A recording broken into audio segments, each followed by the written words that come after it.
Genshin is a game that is filled with many playable characters, each one having their own backstories to them. For me, I never read them to be honest, and I assume I'm not alone when it comes to this, which is why I'm creating a series where I do a deep dive into their backstories and the character itself. Honestly, there's probably a video like this out there on YouTube, but I'm mainly doing this just so I can learn more about the wonderful characters of Genshin. So if you learn something new about a character, or get a better understanding of a character by watching my video, then yay! With that said, today we're doing a deep dive into the unluckiest adventurer of Mondstadt, aka Bennett. Part 1. A bit of trivia. Bennett, being the unusually unlucky person himself, was born on February 29th, which means he was born on Leap Day. When I looked around on the internet about whether Leap Day is a lucky or unlucky day, I got mixed results, so I guess in the eyes of Genshin, Leap Day is an unlucky day. Another unlucky thing about Bennett is his constellation, which is Rota Calamitas, which means Wheel of Misfortune in Latin. The last bit of trivia I want to talk about is that Bennett's name derives from the Latin word benedictus, which means blessed. Bennett's name also could have been a reference to Bennett's fracture, which is a fracture of the carpal joint caused by hyperextension of the thumb, which could explain why Bennett's symbol is a thumbs up. You know, I'm starting to feel that Bennett is the luckiest unlucky person ever. Part 2. Character details.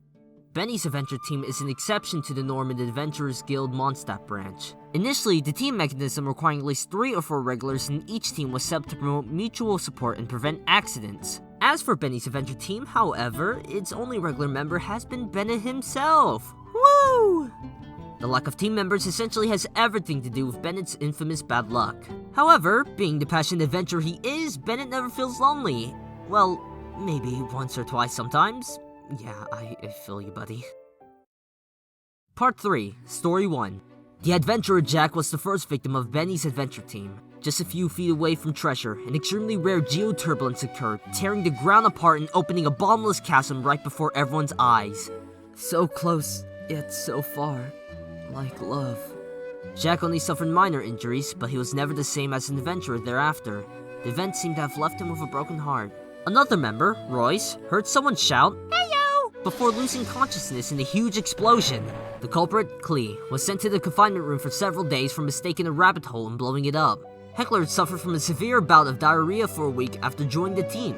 Although it turned out to be food poisoning, he insisted it was because of Bennett's bad luck. They'll be back! They're just on leave! Please don't invalidate my team's registration with the guild! Seeing Bennett beg and plead before her eyes, Catherine sighed and decided to spare him the truth that his quote-unquote teammates had long jumped ship. The fun thing is, during Ben's hangout event, you get to meet both Jack and Royce. Jack doesn't get that much screen time, but for Royce, he ends up being in 2 of the endings. One where Royce eats Ben's cooking, which results in Royce getting knocked unconscious from it, and the other, where Ben eats his own cooking, which shows us that Ben's bad luck goes away if he's knocked unconscious. Part 4, Story 2. There was once a predicament of incomparable despair. A predicament that had all but swallowed an old adventurer. The scorching flames scalded his skin, the deafening thunders almost ruptured his eardrums, and the hollering winds threatened to rip his soul from him. At the end of his hellish journey, what awaited him was... a baby? The old adventurer thought he was the first living thing to pass through this hell on Earth, but how could he explain which laid before him? In that moment, it hit him, and he believed it to be true. This baby must be a child abandoned by the world itself. Though there was no mighty artifacts, jewelry, or gold, the old man's face did not seem dissatisfied in the slightest, for he regarded this baby whose life hung by a mere thread to be his treasure. This child is what I was meant to find on this journey, he thought as he took the baby into his arms. Even if what he was about to do opposed the will of the world itself, he was unafraid. My question is, where the hell was Bennett originally from? Clearly what the first few sentences describe it is nothing like Mondstadt, Liyue, or Inazuma in the slightest. Who knows, maybe one day we might learn more about this in the future. Part 5, Story 3. The old adventurer died from severe injuries before he was able to tell his story, leaving only the child he had saved. On his deathbed, he only managed 4 final words. Will, adventure, and final treasure. Several single, childless old adventurers in the Adventurers Guild in Mondstadt raised the child as their own and named him Bennett. Being raised by the guild, Bennett referred to everyone as Dad. Dad, your dentures fell into the bowl! Dad, you should stop wearing that old leather armor. Where are the undergarments I bought you?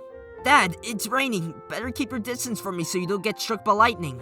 Taking care of all of his aging dads who have no family has taken up most of his time outside of adventuring.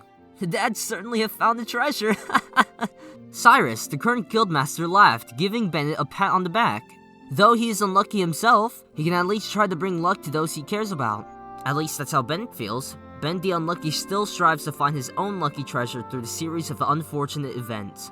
This is why Bennett is one of my favorite characters. Even though Bennett is faced with his unluckiness every day, he still has the determination to achieve his goals. Part 6, Story 4. Oz the Raven, officials familiar said Bennett is the most tenacious young man in the world.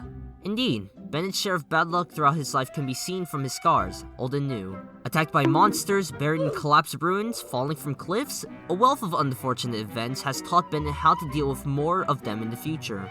Barbara, the deaconess at the Church of Favonius, was once surprised by how skilled Bennett is at treating dislocated joints. Another gift from his ordeals is his jaw-dropping talent for combat. Look at those moves! Doesn't that hurt? Grandmaster Varka of the Knights was extremely intrigued after seeing Bennett in combat. It's not that Ben doesn't feel pain, he has simply gotten used to it. He adapted to the pain as others would to pungent smells or blinding light. Therefore, the way Ben dives into battles head-on without reservation has become something of a signature of his. This is also true when you're playing with Bennett on your team. Every time I use Bennett's ult, I'm just able to just charge in and tank in a lot of hits that would have gotten me killed, which is probably the thought process the Genshin devs had when making Bennett's ult. Part 7, Story 5. What does death mean exactly? Jeez, that's pretty dark. Anyway, always walking the thin line between life and death, Bennett can't help but wonder. Bennett knows that the old adventurer who saved him has left many praiseworthy stories and legends after his death. He knows that an adventurer will not have weeping at their funerals, only toast made in their names and old comrades. He knows, to the adventurers of Mondstadt, a good death comes at the end of a life given to the pursuit of treasure and the secrets of the world.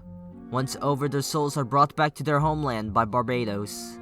He once feared death. However, after pondering on this matter some more, he now feels death may be something fortunate for an adventurer.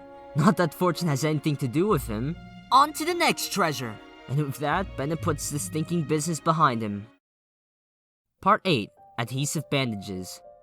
Whenever he suffers severe injuries such as fractures or excessive loss of blood, Bennett will go to the cathedral to seek treatment from Deaconess Barbara. "Sorry, it's me again," Bennett will say, scratching the back of his head. Barbara, however, would just shake her head and with a, "Let's deal with the scratches as well," she would toss him some adhesive bandages. Such display of concern may be inadvertent, but they have a special place in Bennett's heart. He sticks those bandages on his wounds with the care of one pinning a medal on their chest before thanking her wholeheartedly. Bennett keeps many such bandages in his utility pouch when he goes on adventures. Ones he gets from his dad, from Barbara, from Catherine, and from the adventurers he sometimes meets by chance after getting injured. These tiny tokens of goodwill form a tangible collection of fair fortune unique to Bennett. Well, since everyone's by my side, I guess I'm not that unlucky after all. Part 9, Vision. Ben's passion for adventure is unstoppable. He wants to constantly explore, challenge, sweat it out, and eventually grow old on the adventurer's path. But there was once when he was met with a true crisis. Just as the old adventurer had so long ago, Bennett was in a predicament that would cause any other person to despair. Losing this much blood? Not good. But Bennett did not stop. There's no reason to turn back, he thought. Somehow, he just knew that all this agonizing misfortune that he had suffered up to this point was for the sake of overcoming this precarious position. But at the end of his hellish journey, what he found at the end was nothing at all. Ha! Returning empty-handed is part of an adventurer. I don't mind. At last, his tightly wounded emotions came loose, allowing his many injuries to rob him of his consciousness, and he collapsed. When he reawakened, he found that his wounds had been cauterized by a mysterious flame, stopping both the bleeding and the pain. A jewel pulsed warmly in the palm of his hands, its rhythm in the time with the heartbeat in his chest, the beating heart of an adventurer. This was not the mercy of the world, or that fate took pity on him. Rather, this was his final reward, one befitting a person with Ben's burning passion. Well, that's all there is for Ben's backstory. If you want me to cover any other characters, then comment down below. If you like what you saw, then feel free to leave a like and subscribe. It's easy and free and it helps the channel a ton. Well, that's the video. Goodbye!